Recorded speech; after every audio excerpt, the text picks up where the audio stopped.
Alrighty. I gotta do commentary. We have Mike Week as the #1 seed, bowling against Fred Schossow, the #3 seed. Fred defeated Dave Ullman in the last match, 187 to 176. Good shot there by Mike. We started off the step ladder with Jerry Holdorf being seated in as the ROG to fulfill the really old guy requirement. Bowling against Scott Davis, game 1. Scott defeated Jerry 215 to 186, so Jerry went down to his original seating position. Good shot there by Fred. Both guys started out with a strike here. The pattern was called the Gettysburg Battlefield. 40 feet. Little 5 or so ratio. 26 mils. Second match, we'll be right in the step ladder still. Second match was Scott Davis versus Rob Downer.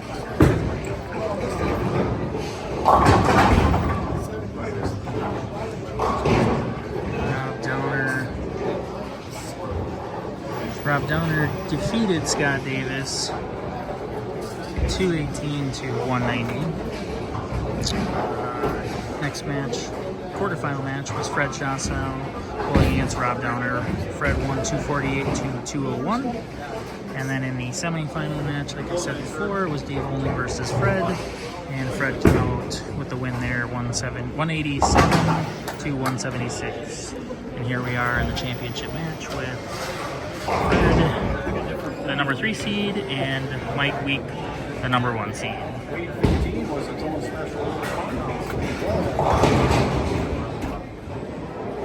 Fred starting out strike 9 spare.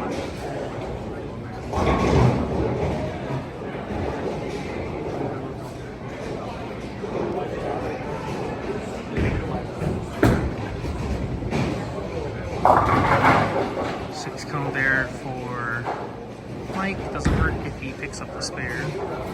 Guys will be tied. I heard Dave saying to Fred as he walked by, 18 was its own special lane. It was different than everything else. Maybe besides 9 and 10, as most of the guys will tell you. 9 and 10 was its own beast. If we went and found all the averages in 9 and 10, it probably would be pretty low.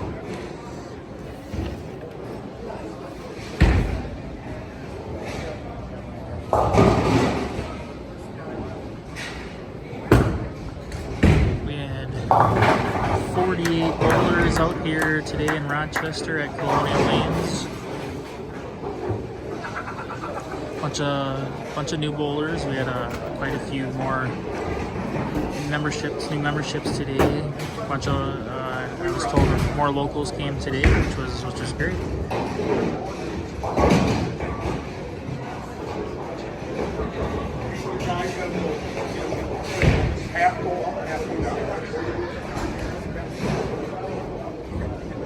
Our next tournament is only a couple weeks away, 2 weeks from now.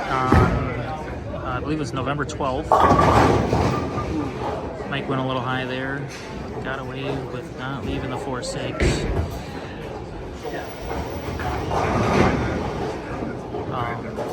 Next tournament, like I was saying, is November 12th at Concord Lanes. We had to do a late tournament here in October for a little scheduling conflict for me and myself and Tony.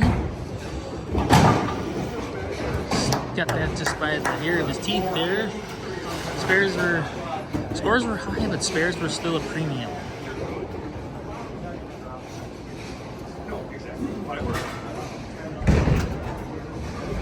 Fred on the tricky lane 18 now. He struck the first time, so maybe he figured something out that other guys haven't yet.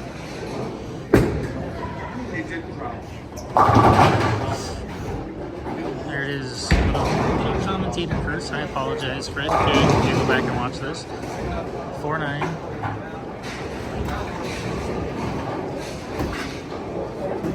Went high there. Looked like he may have pulled it a little bit, but it's a really unlucky break, the 4-9.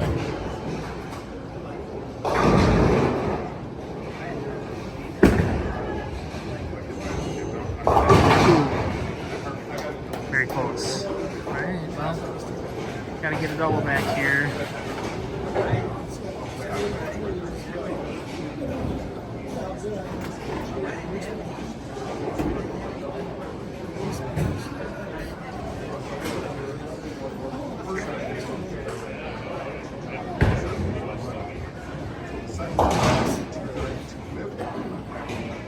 Fred has 47 in the third, and Mike has 39 in the second with a spear and the third free.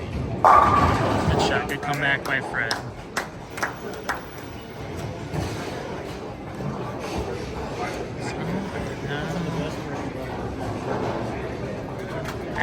Back to Mike here. Let's see if we can get the right lane. Tricky 18 figured out.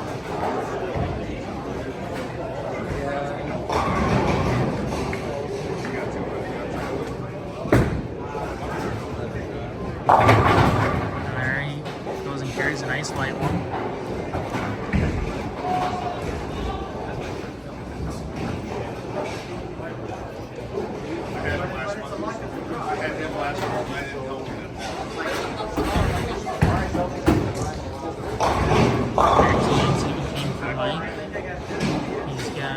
Straight to spare in both lanes, so a double here will put him ahead by 12, going into the fifth free.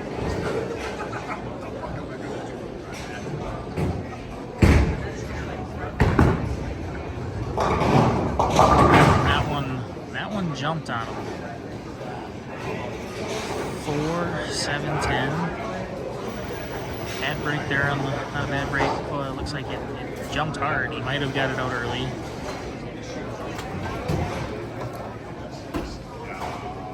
So now they gotta split a piece here. So it puts the game pretty close back to even, unless he got none of them.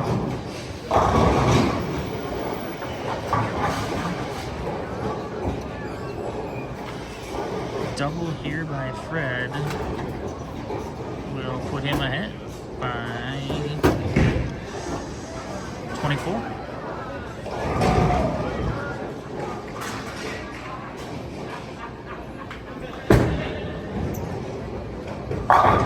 There, Fred looks like he got that right lane. Puts up a double. Comes back to the left lane where he has a spare strike on that lane, this lane.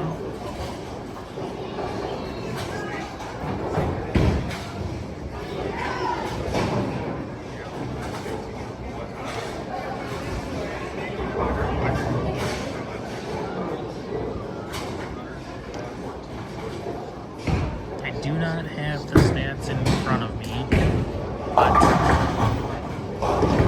I believe Fred might have 3 titles currently, and I don't remember looking back on the stats. This might be Mike's first title if he goes on to win this match. Fred looks like he might have got his out a little early again, just like Mike, and left the 3-6-10 there.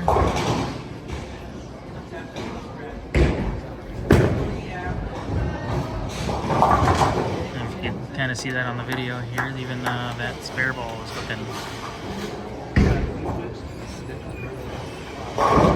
So in the fifth frame, Fred is holding a 11-pin lead with a spare in the 6th.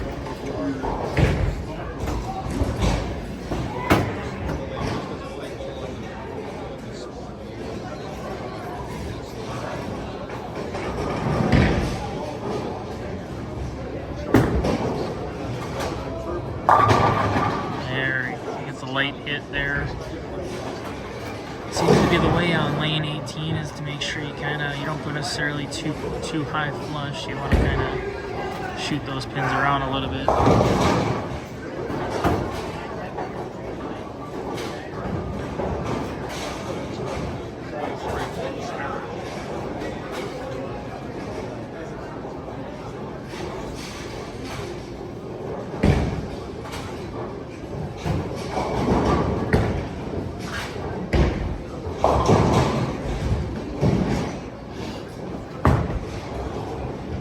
didn't get that one right too early. Oh boy.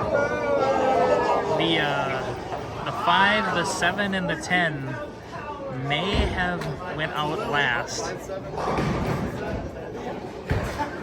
Well, it carried, so that means it doesn't exist. He just doubled up, and as if Fred throws a strike here, then Fred will be up by 1 pin going into the 8th frame. They both seem to have figured the right lane out a little bit. Let's see if Fred continues that.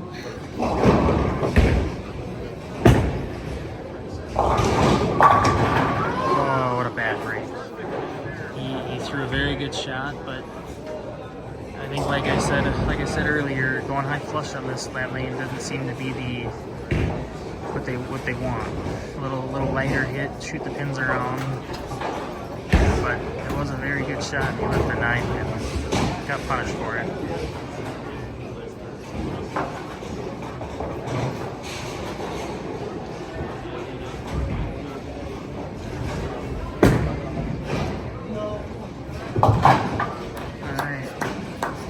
Fred needs to go ahead and throw a strike here.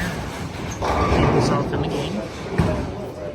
Otherwise, Mike can start pulling away here with the turkey going into the 8th.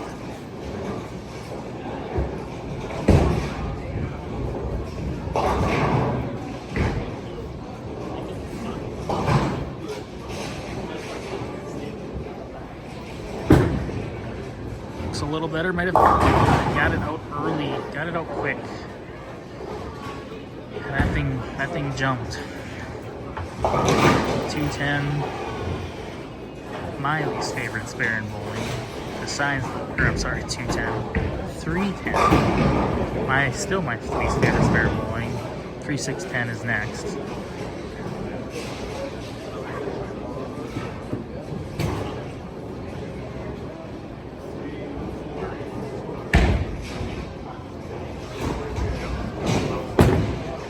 Looks like he's gonna hook at it a little, and he just didn't want to come off the edge there. That hurts.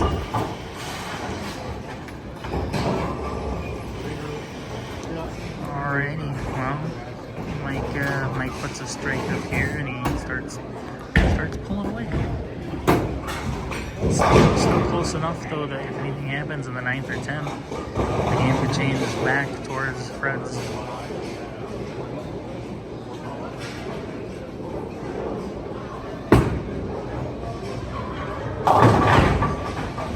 That's a tough spare. That's the bucket. Might have kept it in the oil too much and never had a chance to recover.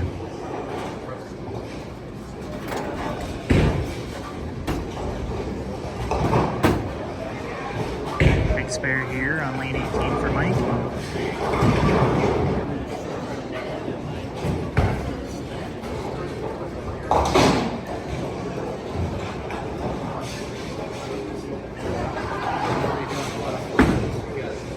Hooking at it, and he got it.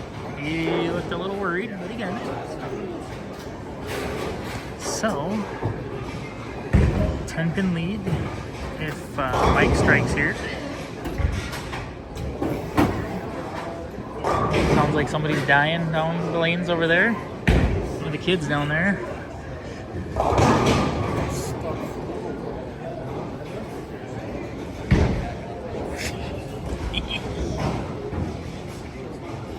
They're a little young to be doing that already, right? Big shot for Mike. Got it out early. Man, does that thing hook back if you get it out right quick. 4 high pin high for a 4-pin.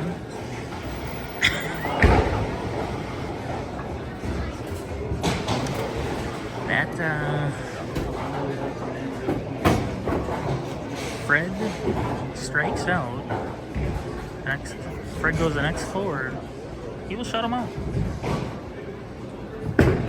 by 1.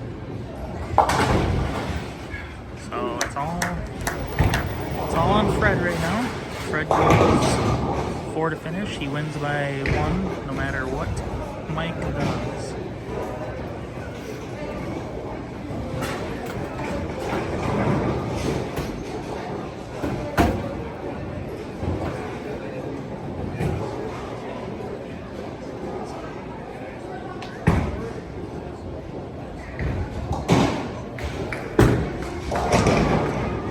right quick. It just was patterned. If you get it right quick, that thing wants to go left.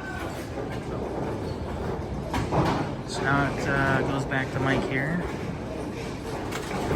Fred needs to pick this up. Strike out to force. Let's see here. So that'd be 160, 190. Mike still would need to double if Fred goes spare and strikes out the 10.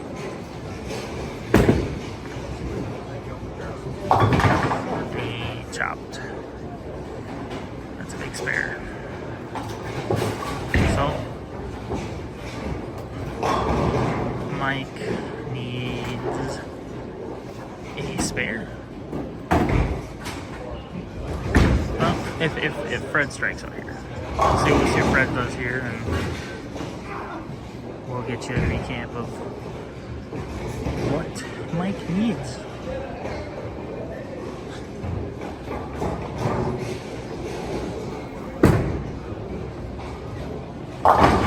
There we go.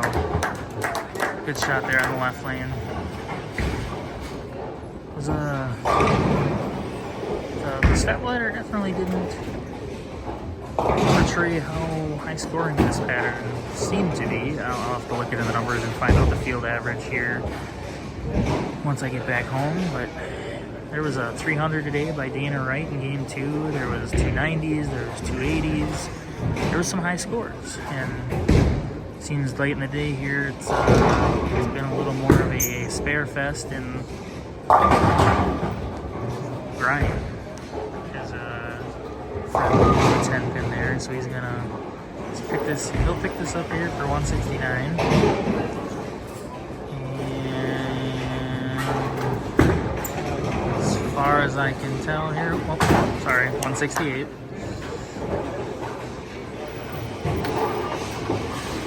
Yeah. Mike, man, I'm terrible at this. So 159, 9, 19.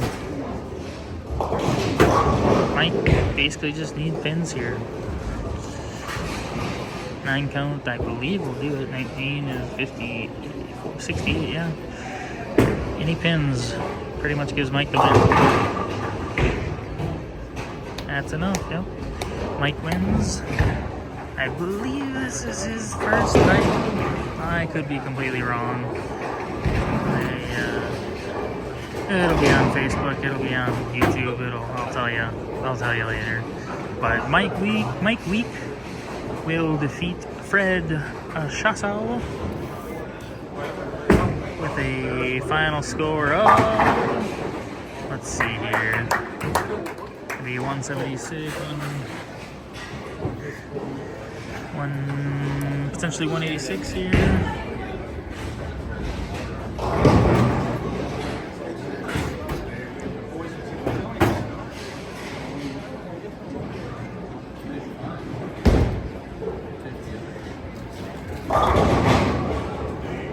It's been great pulling all day by these guys. I think they were towards the top most of the day. Mike was definitely towards the top most of the day. Finished it off with a strike for 186. And your winner today, Mike Week.